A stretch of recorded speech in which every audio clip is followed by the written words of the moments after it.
Camera हमें सिर्फ ground का सीन दिखाता है, रन्स, विकेट, क्राउड का शोर, लेकिन असल कहानी उन फाइलों और कॉन्ट्रैक्ट और मीटिंग के अंदर छुपी होती है जहां पाकिस्तान क्रिकेट का मुस्तकबिल डिसाइड होता है। आज 2025 में अगर हमारी टीम बार बार गिरती है, टूर्नामेंट में जिल्लत होती है, तो असल वजह सिर्फ प्लेयर्स की फॉर्म नहीं, वजह है एक सिस्टम जो अंदर से ही खोखला हो चुका है। ऑडिट रिपोर्ट खुलकर दिखाई जाए तो तस्वीर और भी क्लियर है। सिर्फ 2023-24 के अंदर 6 बिलियन से ज्यादा फाइनेंशियल इरेगुलरिटीज रिकॉर्ड हुई। ये पैसा एकेडमीज, इंफ्रास्ट्रक्चर और डोमेस्टिक क्रिकेट में लगता तो कितना नया टैलेंट निकल कर आता, मगर क्या हुआ? 63.39 मिलियन पुलिस और लॉ एनफोर्समेंट के मील्स पर चला गया, जबकि असल जिम्मेदारी गवर्नमेंट की होती है। ₹22.5 मिलियन कोस्टर हायर करने पर, जबकि पीसीबी के पास अपनी गाड़ियां मौजूद थी। 19.8 मिलियन बुलेट प्रूफ गाड़ियों के फ्यूल पर, जो ऑलरेडी पंजाब गवर्नमेंट प्रोवाइड करती है। 198 मिलियन का ट्रैवल कॉन्ट्रैक्ट बिना टेंडर के अवार्ड हुआ, और unauthorised ground rent, fictitious laissez और मैच ऑफिशियल्स को ओवर पेमेंट्स सब ऑडिट ने एक्सपोज कर दिया। लेकिन पैसे का खेल यहीं खत्म नहीं होता।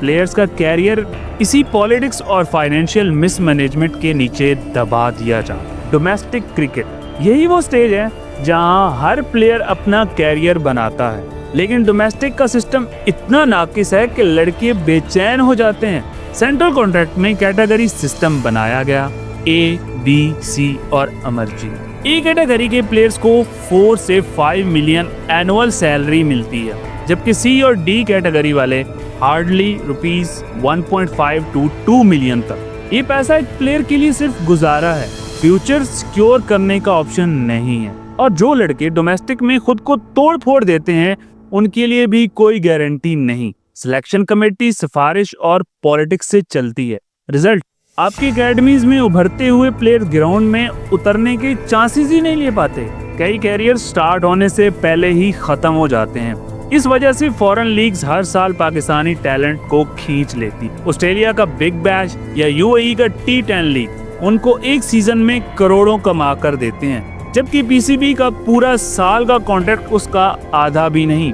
यही है असली वजह टैलेंट ड्रेन की। अब आ जाते हैं हायरिंग पे।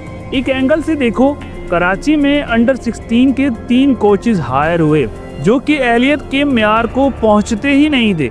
₹5.4 मिलियन इस एक्सपेरिमेंट में उड़ा दिया गया। फिर डायरेक्टर मीडिया एक दिन में हायर हुआ 9 लाख पर मंथ सैलरी पे। एप्लीकेशन, अप्रूवल, ज्वाइनिंग सब 24 घंटे के अंदर अंदर। और चेयरमैन के मर्रात सिर्फ 5 महीने में ₹5.17 मिलियन यूटिलिटीज, फ्यूल और अकोमोडेशन, जबकि वो फेडरल मिनिस्टर भी थे जहां ऑलरेडी ये सब मरात उन्हें मिल रही थी। अब आ जाते हैं ग्राउंड पर। जब बैकएंड इतना कमजोर हो, जब पैसा क्रिकेट की बुनियाद की बजाय पॉकेट्स में चला जाए, जब डोमेस्टिक प्लेयर को सैलरी और रिस्पेक्ट ना मिले, जब सिफारिश मेरिट को दबा दे, तो ग्राउंड पर मेरिकल की उम्मीद ना रखो। इस वजह से आज पाकिस्तान क्रिकेट इनकंसिस्टेंट है। कभी एक सीरीज जीत लेते हैं, कभी वर्ल्ड कप में जिल्लत उठानी पड़ती। मीडिया में एक ऑफिशियल ने कहा कि ये इरेगुलरिटीज पुराने लीडरशिप के दौर से आ रही हैं, लेकिन सच ये है स्ट्रक्चर नाकिस है। लीडर आते जाते रहते हैं, सिस्टम वही का वही रहता है। और सबसे बड़ा सवाल ये है, जब बैकएंड में पैसा और पॉलिटिक्स का खेल खत्म नहीं होता, जब डोमेस्टिक क्रिकेट को प्रायोरिटी नहीं मिलती, जब प्लेयर को बेसिक इज्जत और सैलरी की गारंटी नहीं मिलती, तो हम इंटरनेशनल ट्रॉफीज की उम्मीद कैसे कर सकते हैं?